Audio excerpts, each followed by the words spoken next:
Kovac is out. There's Premier League drama, Barcelona's Levante shocker, a news roundup, and today's Emoji Mondays, all coming up in the next few minutes, as I'm your host, Matt Froelich, here with the Onefootballers, and this is the Daily News. First off, and after the club's heaviest Bundesliga defeat in 10 years, Niko Kovac is no longer the manager of Bayern Munich. There are a few accounts as to whether or not he was fired or it mutually happened, but the matter of the fact is he won't be coaching the side anymore. This is because over the weekend they had a shocking defeat, 5-1 to Frankfurt, during which Jerome Boateng got himself sent off for just being a pretty crap defender. Kovac must have seen this coming in the last few games. It was only 34 days ago that he was presiding over an unbelievable 7-2 victory away in the Champions League at Tottenham. But since then, and if you take away they got narrow wins in the DFB Pokal and the Champions League, they've only picked up 4 points on the final 12 in the Bundesliga. That is just not good enough. So who is going to replace Kovac at Bayern Munich? Well, at the moment, Hansi Flick is going to take over first team duties. He is the assistant manager at Bayern Munich and was also Jogi Löw's number 2 in the Germany side as well. So it's fair to say that he knows what he is doing. The truth of it is, though, he'll probably be a short-term solution until the end of the season where Bayern can look at a better long-term replacement.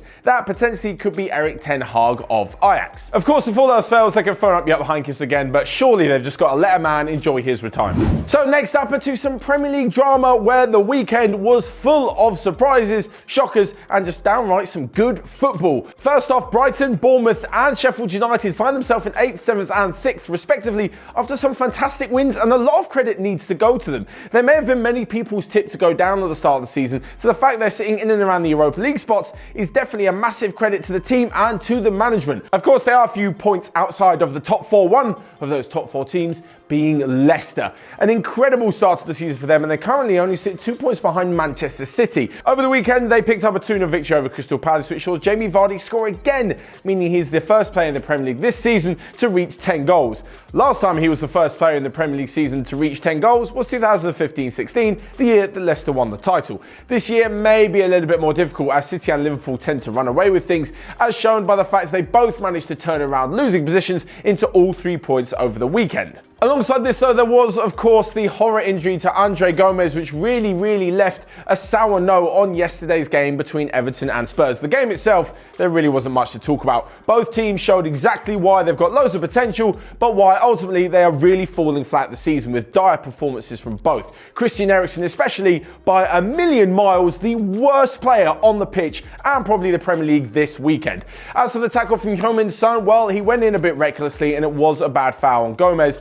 But there is no way on earth he went in with the intention to break someone's ankle. The fact that him and Serge Aurier both sort of sandwiched Gomez in between is so unfortunate. You can see by the reaction from the players that is really such a horrific thing to happen. Of course, myself and everyone from Onefootball backs up all the messages of good wishes sent to Andre Gomes, and we wish him a speedy recovery and hope to see him out on the pitch very soon. We will go on to that a little bit more later on today in the episode of TFW, but moving on to the rest of the Premier League, and well, Unai Emery apparently has a month to save his job. He is yet another one of these managers in Europe who seems to have a really good record, be a really big name, but be absolutely useless in the dugout. He is yet again, much like another manager we're about to talk about, relying on individual brilliance, and Arsenal could not beat Wolves at the weekend. They slumped to a 1-1 draw. So, speaking of poor managers who just hope for individual brilliance, I present Ernesto Valverde. So many of you have been speaking about this, and I'm honestly amazed that he's still in a job.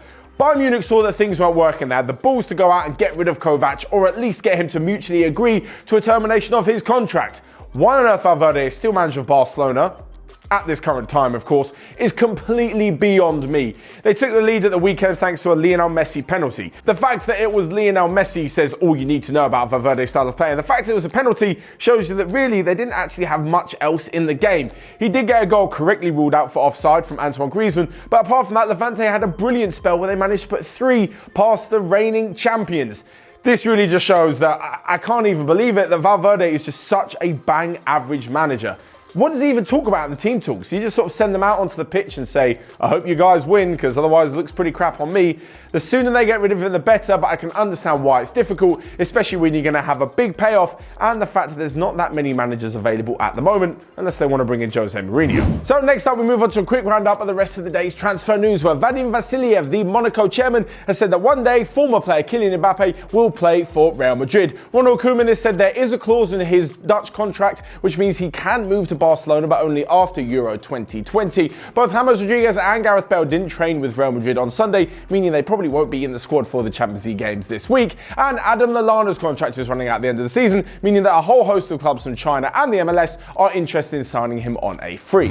So next up, we come to a quick roundup of your Friday feels. That's the predictions that you guys left in the comment section on Friday's Daily News, where John Carson guessed that Roma would beat Napoli 2-1. Malay Mulchandani guessed that Union Berlin would beat Hertha Berlin by 1-0, and they did in the Berlin derby with a late penalty. And Emir Aid guessed that Torino would lose the derby to Juventus 1-0, which they did, with De Ligt scoring his first goal for the club, and that Milik would score again at the weekend, which he did, as we mentioned before, in that 2-1 loss to Roma. So lastly but not least, it's Emoji Mondays, where we throw some of the random emojis from the internet on some of the football from the weekend. First off, we have the best player from the weekend, Timo Werner. No questions asked. Leipzig won 8-0 over Mainz, and he got a hat-trick and a hat-trick of assists as well. Some unbelievable stuff. As for the worst player, I've mentioned him before, Christian Eriksen. Utterly abysmal. Offered nothing going forwards and lost the ball 12 times, more than any other player on the pitch. A shocking performance from someone who should go nowhere near a Spurs shirt again until he leaves the club. And lastly but not least, with all these goals flying in and some brilliant results, the best win of the weekend goes to Dijon in Ligue 1. They sat at the bottom of the table at the beginning of the weekend, managed to beat leaders PSG unbelievably 2-1. Kylian Mbappe was on the score sheet again, but 2 goals either side at half-time meant that PSG were rather embarrassed. Having said that, they've lost 3 out of their first 12 and they're still 7 points clear. So there you have it, there's all of today's daily news. Let me know your thoughts on Emoji Mondays and the rest of the news, of course. And whilst you're down in the comment section, you can smash the like button and then click here or here to check out all of the other videos we've got going on OneFootball. But until next time, I will see you guys later.